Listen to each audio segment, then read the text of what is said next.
Welcome to Vignesh traders అండి. Chevrolet beat కి అయితే ఇప్పుడు డీకార్బనైజ్ చేసాం, ట్రైల్ కూడా పోయొచ్చాం. బ్రదర్ వాళ్ళు ఎక్కడి నుంచి వచ్చారో తెలిస్తే మీరైతే స్టన్ అయిపోతారండి. వాళ్ళు వచ్చి వెహికల్ సర్వీస్ చేసుకుని ట్రైల్ కడితే వెళ్ళొచ్చాం. డిఫరెన్స్ ఎట్లా ఉంది, ఎక్కడి నుంచి వచ్చారు తెలుసుకుందాం ఒకసారి. హాయ్ సార్, మీ పేరు? నా పేరు శ్రావణ్. శ్రావణ్ గారు, ఎక్కడి నుంచి వస్తున్నారు మీరు? నేను తిరుపతి నుంచి అండి. తిరుపతి నుంచి వస్తున్నారు. తిరుపతిలో కూడా చాలా ఫ్రాంచైజీస్ ఉన్నాయి కదా, మీరు అక్కడి నుంచి ఇక్కడికి ఎందుకు వచ్చారు? ఇక్కడ మీరు బాగా చేస్తారని చెప్పి మా ఫ్రెండ్ సజెస్ట్ చేస్తే అందువల్ల వచ్చాము.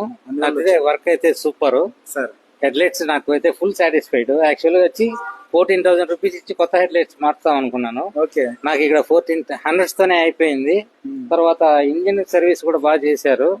పికప్ కూడా సూపర్ గా ఉంది. ట్రైల్ కి వెళ్ళొచ్చాం, ట్రైల్ కి వెళ్ళి వచ్చాం, బాగుంది, సూపర్ గా ఉంది. No problem, full satisfied. Tirupati నుంచి చాలా మంది ఈ వీడియో చూస్తుంటారు. వాళ్ళందరికీ ఒకే ఒక మాట ఏం చెప్తారు సార్? వర్తబుల్ కదా? 100 కి 200% వర్తబుల్. మీరు కావాలంటే మా వెహికల్ కూడా ఒకసారి చూడండి. ఓకే, నేను మీకు సెలెక్ట్ చేస్తాను. వెహికల్ కూడా చూడండి, బండి ఎట్టుందంటే ముందు మైలేజ్ ప్రాబ్లం ఉంది, ఇప్పుడు మైలేజ్ ప్రాబ్లం కూడా ఏం లేదు. ఇంజిన్ పికప్ అయితే సూపర్ గా ఉంది. Without accelerator engine 30 kilometre speed running ఉంది. బాగుంది. ఓకే, వచ్చిన దానికి మాకు 60% worthable. Thank you sir. Sir అయితే హెడ్లైట్ క్లీనింగ్ కూడా చేయించుకున్నారండి. కార్బన్ క్లీనింగ్ కోసం వచ్చి హెడ్లైట్ క్లీనింగ్ కూడా చేయించుకున్నారు. సార్ అయితే ఫుల్ సాటిస్ఫై అయ్యారు కాబట్టి కార్బన్ క్లీనింగ్ నీట్ ఉన్న హెడ్లైట్ క్లీనింగ్